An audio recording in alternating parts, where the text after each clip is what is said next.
All right, ladies and gentlemen, MrSotko here. Welcome back to the channel. I got some roofers on my neighbor's house across the street, so you're probably going to hear some funny sounds, which is fun for me. Also, Solana may be dead, which is a slight exaggeration, maybe just for views. But still, not good at all for Solana. This is something I haven't seen in crypto in a while. A big whoopsie. Solana has been down for hours due to resource exhaustion.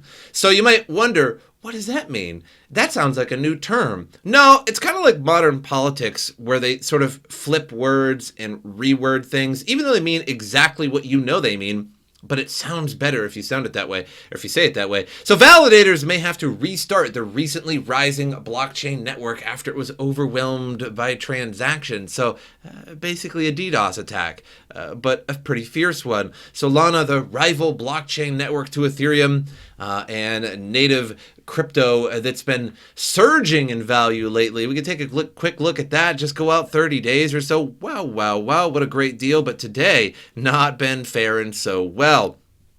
Details from Solscan show that the last Solana block was produced just before 8 a.m. Eastern time. So that's like 6 hours ago. As of this writing, the official Solana support Twitter account initially tweeted that the mainnet beta network was experiencing intermittent instability.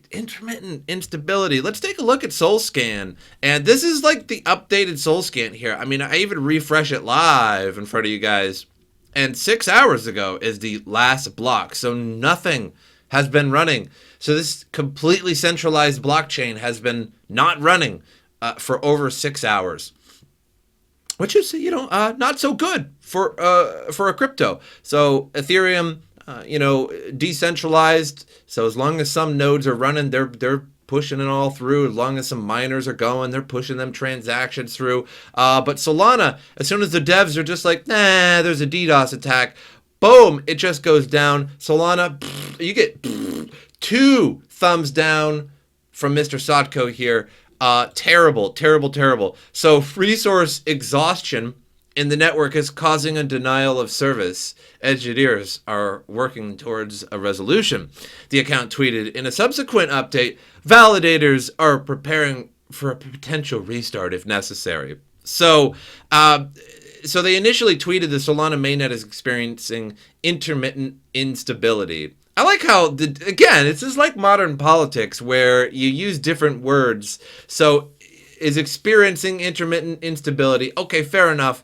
And then resource exhaustion in the network is causing a denial of service. So basically, the denial of service is causing a denial of service. You could have just said that. But resource exhaustion does sound pretty good. It's like if I'm going for a jog or something like that and I only get half a mile down the street before I start getting winded, and then somebody's like, hey, what's the matter with you? You can't run or nothing? I got resource exhaustion. They're like, oh, he does. That's true.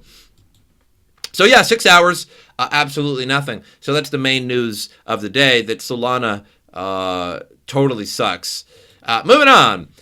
So new Bitcoin Core release adds taproot. So this has been talked about for quite a while, and there was a core version, the latest core version before this actually sort of added the ability to add taproot, but it wasn't completely officially released or something like that. Now, it's likely that taproot isn't really going to affect most people in the crypto space. What taproot does is really not for the average person, in my opinion. It may reduce congestion on the network by a very fractional amount. People, I think, give the upgrade a little bit too much credit. I don't feel like it does all that much, particularly for the average user. But developers behind the Bitcoin Core software have announced the release of the 22nd version of the client while introducing several improvements to the software. Bitcoin Core 22 is the first major release to support the upcoming Taproot protocol upgrade, which is expected to actually activate in November. So Bitcoin Core developer Gregory Maxwell first proposed the Taproot upgrade in 2018 as a way to expand Bitcoin smart contracts flexibility while enhancing its scalability and user privacy. Now, it's smart contracts, Nothing like Ethereum. Nothing like anything that's out there, really. Not like Cardano or Solana or something like that, where it actually has reasonable smart contracts. No, really not going to happen. It is considered to be one of the most important upgrades to the Bitcoin blockchain since SegWit, which again, you could argue that SegWit wasn't so good or that was so good. And then I think the same thing with Taproot here is that some people are like, yeah, Taproot, and other people are like, what's a Taproot? And it just really doesn't matter that much for the average user. You're still going to be able to buy, trade, send, make money, lose money on Bitcoin. In August 2017, SegWit, which removes some signature data to allow miners to include more transactions in blocks. So again, SegWit, I argue that SegWit was a good thing, but again, it depends on who you come across. Taproot's one notable feature is that through a mechanism called Schnorr signatures, an alternative to Bitcoin's current multi-signature wallet mechanism, users can combine their public keys to create a new public key, thus significantly reducing multi-signature payments' data size and helping to decongest a network. So again, helping to decongest a network, but I think it's just going to be a fractional. I mean, not that many people, first of all, use multi-signature payments. Those that do is generally not the majority of the people. It's just not that huge of a deal. It's okay. Taproot continues to go on, but so if you guys read about Taproot so much, it's just I don't know what to do with my hands. That's Taproot for you.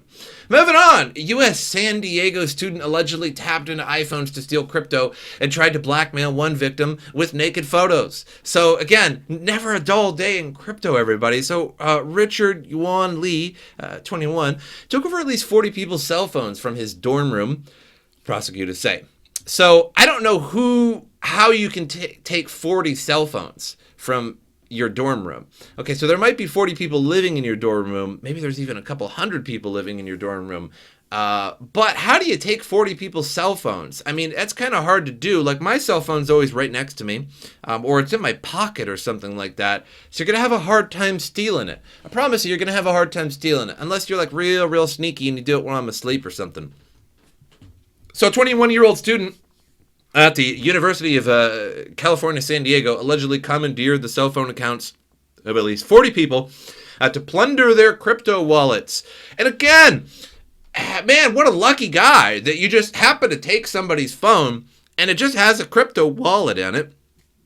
And you're able to take everything out of it, you know? He's accused of operating what's called SIM swap scam from his dorm room at Argo Hall. A SIM card or subscriber identity module is the chip inside the phone that connects a phone with its number and account. They say Lee conspired with a cell phone company employee to have unsuspecting victims' SIMs and cell phone accounts transferred to one contained in a stolen iPhone he possessed. Once Lee had gained access to the victim's accounts, prosecutors say he and other unnamed conspirators would use the phone's two-factor authentication credentials to reset passwords and gain access to victims' email, bank accounts, and crypto wallets. In at least one case, prosecutors say Lee stole a significant amount of New Orleans doctors' cryptocurrency. So I meant New Orleans, but man, you just got to say it, New Orleans.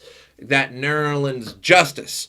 Doctor's cryptocurrency, and then tried to blackmail him into handing over an additional $640,000 worth of Bitcoin by threatening to share nude photos taken from the doctor's email with people he knew, according to court filings. Oh man, nude photos. So he definitely got wrecked and is now probably in prison. Lee was initially charged in the scam in June 2020, but the case was recently expanded as prosecutors determined that he had allegedly scammed far more victims than initially thought. In February, prosecutors charged cell phone company employee Stephen Daniel DeFiore, 36, of Brandon, Florida, for allegedly transferring control of all this stuff. So it's kind of weird because he says like 40 people, he took their cell phones, so is he just like swapping the SIMs in the local phones, or is he getting SIMs from somewhere else? Who knows? What a weird thing. If you're going to SIM swap, don't do that. Probably shouldn't do that. There's been a number of people that have been arrested for this so far, and yeah, don't do that. And if you have been SIM swapped, you could probably sue your company, like AT&T, Verizon, or whoever you go through. So that's good for you, but bye-bye your cryptocurrency. So anyway, moving on to CoinGecko here. So this turned out to be actually a much longer video than I wanted it to be. A Bitcoin at 46,000, Ethereum at 33.73. So price is kind of stagnating around here. It looks like we kind of hit a bottom for now. But again, Solana not as wrecked as I thought it would be today over the fact that you just can't use the network. Whoops. But maybe that's why the price hasn't gone down that much, because nobody can sell it. That's true. If nobody can sell it, the price can't go down. But that's all I have for you guys. Make sure you like and subscribe to the channel, yada yada. And as usual, I'll see you guys next time.